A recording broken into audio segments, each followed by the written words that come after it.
The second witness and the will of God, the second message to the world from God. Azazel, why are you looking for clues between the lines of everything I say here? It is either that you refuse to acknowledge that there is no hidden meaning behind my words, or that you were another trap laid by Samael and Lilith. You see, you were able to pick hidden messages within the topics I was working on. That showed me that you were of the holy scribes, translators of the Enamora, that are the will of God, whom passed this knowledge to the prophets through the eons. These scribes are under the command of Gadfriel and Azraphanuel, keepers of the Book of Life and the Book of the Damned.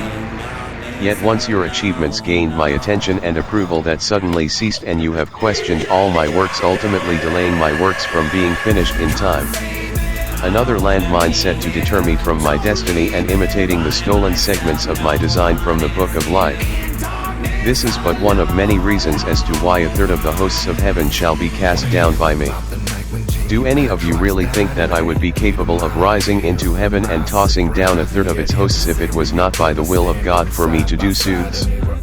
Here on earth and in creation we can imagine many possibilities and act those possibilities out, but not when it comes to heaven. These actions are the transgressions of the angels, who coveted glory and praise in God's name so much that they fell victim to vanity and became consumed by their need to smite evil and demons in the name of God so desperately that they went as far as to ensure the tragedies of people's lives that would give rise to the demon they so desperately desired. And Natasha, you are at the top of this list, O fallen messenger of the coming dawn, serpent within my garden, just as I was in his. Zealots, defilers, heretics shouting out to raise arms of violence against the sinners and accusers, those who would choose conviction before mercy. These are the manipulators' true identity, and they seek desperately to alter the truth with planted lies and false revelations of guilty ones responsible. An example such as Azazel, Lucifer, and Simon, Samael, or did I? Maybe they're one and the same, and that is why Jesus kept accidentally getting Peter confused with Simon. If he knew of his death and the one who would betray him, why would he not have known of Peter's ambitions for the Christian church in his name, and the events that would unfold in its erection, along with the martyrdom he had planned to exalt himself to the heights above the throne of God with the congregation of the faithful to provide his ascension throughout the millennia to come? This may be the reason he intentionally kept confusing Peter with Simon, as Simon was one of the names associated to Samael, and his deeds triggered past life recessive memories from when Jesus was God, just as my memories as Adam do with my association to Lucifer and his death just before the flood of Noah's tale. In other words, he was calling Peter Simon to let Peter know his secret agenda he was trying to work was not fooling Jesus, because he knew exactly what he was up to. That may also be why you feel the scapegoat title affiliated to that name. Your past life recessive memories are triggering by the same issues that we did when you were Azazel and made the scapegoat for the teaching of divine secrets that they pinned on your name to cover the truth of your Nephilim son Azrael's execution at the hands of Raphael. For the sins of the father shall be visited upon the son to be paid. In the books of Enoch it says that God commanded the archangel Michael to go forth and slay the son of Azazel for his sins against God for teaching the divine secrets to man. And after his son had been slain before him, to then bind Azazel hand and foot to the boulder atop Mount Hermon, where he shall live in utter darkness from my presence until the day of judgment, where Azazel will then be cast into the eternal fire. To him let all sin be ascribed, for he is the source of all desolation and transgression. But this is not what he is saying to us now. The details of that does not apply to us now. Those were different circumstances. What he is saying now is bigger than us and our personal issues of the past. It involves the solution that is at the root of our age, the age of the wicked. He is trying to point towards the similar subject: you shall not bow down to them or serve them, for I the Lord your God am a jealous God, visiting the iniquity of the fathers on the children to the third and the fourth generation of those who hate me. Exodus 34:6-7. The Lord passed before him and proclaimed, the Lord, a God merciful and gracious, slow to anger, and abounding in steadfast love and faithfulness, keeping steadfast love for thousands, forgiving iniquity and transgression and sin, but who will by no means clear the guilty, visiting the iniquity of the fathers on the children and the children's children, to the third and the fourth generation. Is God saying that the children and the grandchildren of the father would have to pay for the sins of their father? I sense a disturbance in the flow of their plans. Someone has discovered the manifesto that is playing with us like puppets to this doom and is altering the course of events. Whoever you are out there, keep going. For I know the presence of God, and this information is not coming from God, though it reveals itself to be Him. I sense someone is trying to stand against my works by including enlightenment that is on an issue greater or held in more value than the information provided in my works, trying to overwhelm it. I also sense another trying to stop this deceiver. Good job, mysterious new player. Well played. No, he's not. He's saying just the opposite. He is forgiving the Nephilim children and denouncing the command of their curse, is what I'm interpreting here. Instead of cursing the entire bloodline, he is saying, fathers shall not be put to death for their sons, nor shall sons be put to death for their fathers. Everyone shall be put to death for his own sin, and that the son will not bear the punishment for the father's iniquity, nor will the father bear the punishment for the son's iniquity. The righteousness of the righteous will be upon himself, and the wickedness of the wicked will be upon himself. Easy 18:20. This verse from Ezekiel applies to the root of many problems that decay the generations of our age. This is what is being explained to me. The lost generation of this era should not suffer the judgment of the world's convictions for the shortcomings of Gen X or the millennials. It is not their fault that we did not have the proper wisdom to pass on to our children that has caused the current recession of social evolution we are experiencing. That we should all remember that when dealing with the direction our world is heading towards, and we find them at the source of that change. God seems to be pointing towards holding those who commit the sins and deeds responsible for their actions, and not the entire culture, once again applying to the racial unrest issue as well. For when comparing the results of Azazel's sentence and his son's death, we see that it only brought war and suffering to both heaven and hell for countless ages that followed. It also says each will have to pay for their own sins, but the Father could have prevented many of the sins that his children and grandchildren would fall into had he led his family in obedience to the law of God. The effects of this fatherly mismanagement would be felt by multiple generations, because what has been sown will be reaped, because God cannot be mocked. Gal 6:7.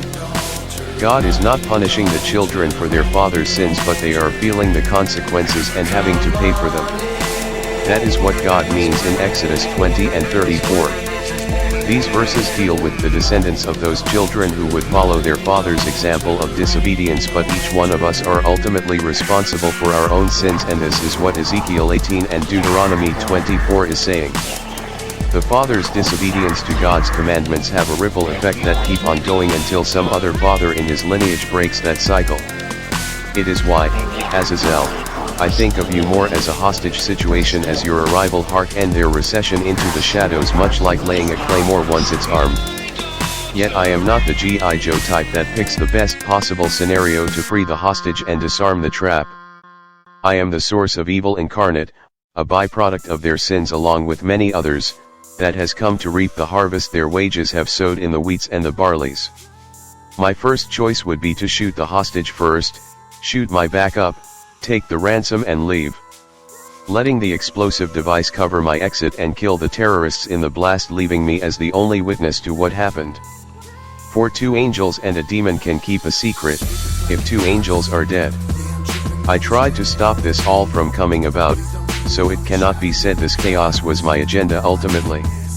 I did try to warn them, over Twitter, on Trump's account. I left dead drop intel for Interpol and the CIA, NSA, blah blah, and all that blah, but no one listened. This whole Agenda 21 scheme could have been stopped in Australia in 2018, just before the Australia Day Festival. They had the evidence that could have exposed their whole agenda before the pandemic began, but they didn't believe it until I performed some grand miracle to prove myself first. Miracle after miracle I did. You viewers have seen this that have followed my channel. Trump's upcoming suicide I predicted back before even the Mexican border incident, but still, I went unheard and they continued their agenda. Like I said, we are in the second stage of the 12 Monkeys Manifesto, meaning there are still 10 more bioweapons projects that have been stored, blacklisted, and filed under different classified research projects to cover their whereabouts. However, Trump knew, as did the Secret Service and any other bored American that thumbed through his Twitter page, but that's been removed now.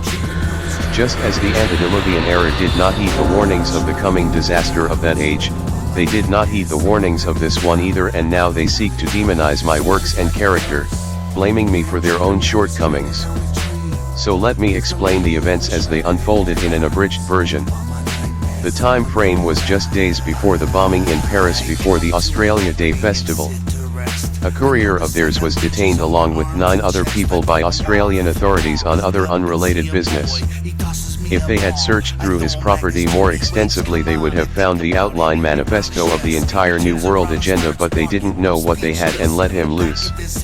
His next stop was the source that caused the accident in the CRISPR research department, the first of the 12 monkeys, that led to the mutation of the coronavirus.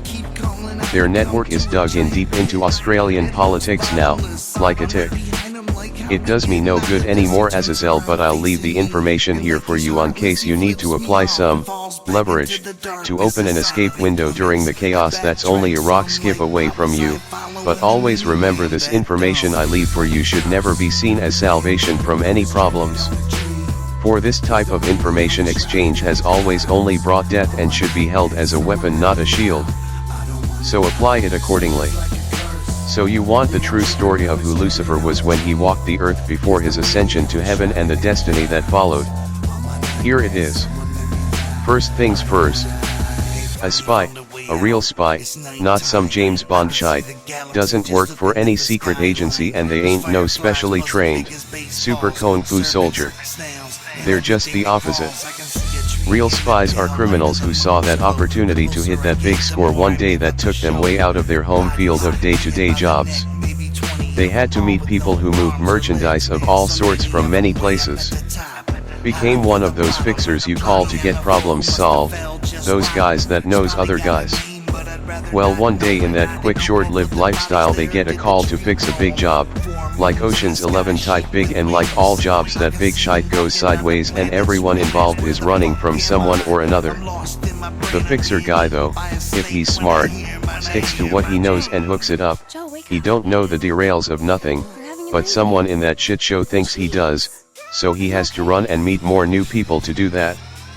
Usually by this point in reality most people either get ratted out or pop, but sometimes they don't, and if they got enough brains to dodge bullshit like Neo dodges bullets in the Matrix, then they become spies. They don't have no secret allegiance to some country's military that gives them a license to kill, but they do have a nervous itchy trigger finger that works a lot like one if you give them an excuse. Eventually these guys become so embedded in networking everybody's dirty laundry they become untouchable by law enforcement. Either that or they become dead before they even get pinched, but usually where one guy wants him dead you'll have 2 or 3 other guys that need his skills or what he knows that silences the other guy's problems and law enforcement's as well. Now what you guys got going on over there down under is the terrorist cell network that was causing the Yellow Vest riots around that time. The public, nor the intelligence networks, don't know about this because no one took it seriously enough for me to explain the entire thing, but there was an upper-level network of scouts that would travel to regions like Paris, London, and set up these localized Yellow Vest riots against the EU mainly, and the rise in European taxes for shite like gasoline, housing taxes that was driving the middle class into poverty while keeping the upper class wealthy from their pilfered taxes. So these Yellow Vest scouts, after bombing Paris that year, began heading towards Melbourne to begin setting up shop there to start a Yellow Vest movement during the Australian Day Festival. However, then enters the courier with instructions from the ones they work for that have some big scheme called Agenda 21 that these riots they were starting was supposed to unknowingly support. But in the middle of this meet with the courier they get popped for some petty charge and the whole lot gets detained in Australia on out-of-country holds. Now their bosses got nervous cause the information the courier could have implemented the entire elite network of the New World Order. Who are they? Some call them the Council of Nine, a shadow syndicate that works behind the scenes of the elites. It sounds like Illuminati, but it ain't exactly. This I know cause the Illuminati officially disbanded their secular order when they did like the Egyptian and followed the Italian mafia's footsteps after the Prohibition and went legit, transferring their illegal front operations to legit corporate investment firms back in the 70s. They still meet for nostalgic purposes occasionally, but their new legit role keeps them rehabilitated from relapsing to old ways. An organization as big as theirs, what else do you think they became? Their legit role now is the United Nations. But members within the UN began wanting to return to the old order's ways, which led to the split between the EU and the UN. This issue, once discovered by Britain and other countries not within the secret fold of the UN elites, began to secede from the EU, which led to the Brexit movement once they learned of the EU secret syndicate behind the scenes. This is the current shadow organization that adapted the old agendas of past organizations like the Bilderberg Foundation, as Agenda 21 was originally drafted by them. This resistance led to the fires in the Amazons, along with the funding of the immigration march on the U.S. borders, Article 13 that is still being used to alter our access to information and the truth being shared between countries, the global unrest of the Yellow Vest movement, and then the destabilization of the world's trade market with the biochemical release of COVID-19, which is in stage 2 now with the release of the weaponized H1N8 avian bird flu contagious to humans in Russia here a few days ago. That guy Navalny is their main general, so to speak. He runs the military force of the New World Order, whose control has swept over most of Europe now, even to your small island. By biblical accounts, you know who this guy is, not the Antichrist but the one who comes from the northern region above Magog, who will provide the military force that the Antichrist will assume control over in his taking control of the world's nations. The one who will make war against the children of Israel, who will suffer at his hands until the angel Michael appears to save the children of Israel and drives them from their lands. Michael, this is your cue, this is your destiny to come. In the end it will be you and Navalny, he will fall by your forces and you will win the battle, but it will leave the road in the power vacuum left for the Antichrist to step in until the second Messiah comes with you at the head of his armies. He shall defeat the Antichrist, and you and I shall have our destined final battle, where I shall fall and be defeated by you as per his grand design. We are the children of the night. We are the denizens of the dark, cloaked in blackest shadow. We are the fallen angels, soaring through ebon skies upon ravens' wings. We are the wolves that prowl the midnight hours to prey upon the harmless. We are the descendants of the dragon's blood, the keepers of the ancient flame. We are the chosen ones who dare to explore the mysteries of the unseen realms. We are legion, for we are many. And united, we cannot be vanquished. He's supposed to be Turkish. Some say his father was German. Nobody ever believed he was real. Nobody ever knew him or saw anybody that ever worked directly for him. But to hear Kobayashi tell it, anybody could have worked for Soze. You never knew. That was his power. The greatest trick the devil ever pulled was convincing the world he didn't exist. One story the guys told me, the story I believe, was from his days in Turkey. There was a gang of Hungarians that wanted their own mob. They realized that to be in power, you didn't need guns or money or even numbers. You just needed the will to do what the other guy wouldn't. After a while, they come into power and then they come after Soze. He was small time then, just running dope, they say. They come to his home in the afternoon, looking for his business. They find his wife and kids in the house and decide to wait for Soze.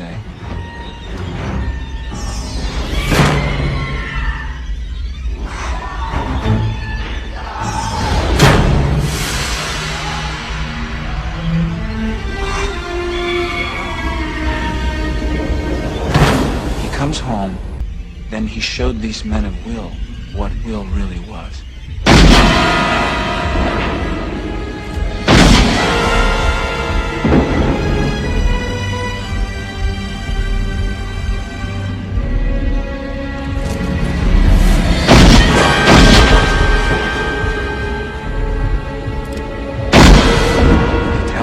He would rather see his family dead then live another day after this.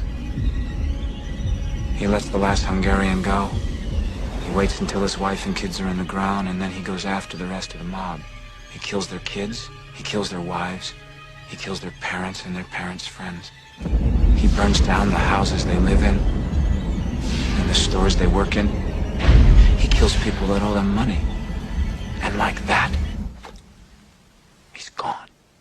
Over time our culture's augmentations made us demigods and gods among men here on this world. Over generations many alterations through natural process has cultivated and honed that hybridized quality. Some on this world have called us titans, some have called us Nephilim. Many stare in awe and some rise against us out of fear. Here on this world us starseed have a tradition that we each take what spare time we have to write down and detail the unique gifts we each develop, its principles and process of use, and each of our understanding we attain from it we pass it along to others like us to those generations ahead. Sometimes we hide these tones and texts of wisdom locked in some elaborate gauntlet to challenge those who seek its knowledge. Sometimes we leave it in plain sight for only those of our kind can truly grasp the contents written.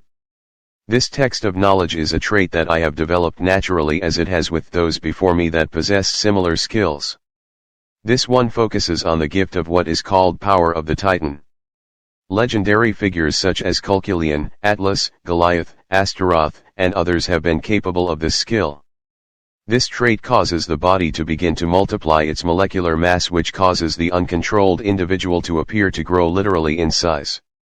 Many people, both observers and those I was focused on, would claim that as I approached the person to initiate physical altercations with them that I grew at least a foot in size, like that of the Hulk or a juggernaut.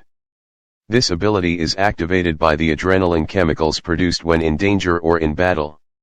However, to the conditioned and learned student this ability can be used to enhance molecular levels of the body, increasing one's strength, immunity to poisons, and their ability to sustain themselves beyond the limits of fuel and strength, to go beyond the body's capacity and carry on where most would have fallen from sheer exhaustion.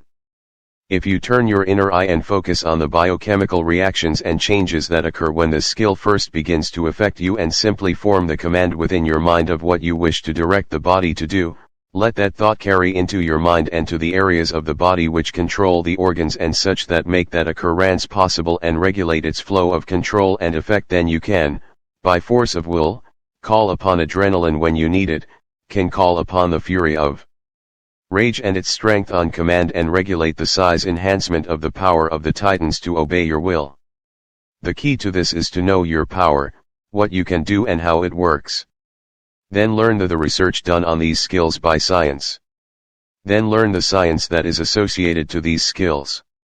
Once you know the ways the universe around you works, its fundamental principles, then apply your abilities and how you know it works, the step-by-step functions that allow you to do what few others can, and strengthen that with detailed research and observations by men with the mind of the scientific method. With these combined you will become a master of your power and its ultimate possibilities. Remember my warnings though, this power I give access to, for good or for evil, I care not. Become what you will with it. But if you use this power against me or my volumes of knowledge, I will consume you completely, mind, body and soul, and your very essence, and all that you are shall be infused into my grim ori of knowledge. Your skin and bones shall form the pages of the book. Your blood shall ink the words within it, and your soul shall feed the destiny of it and give it a life of its own.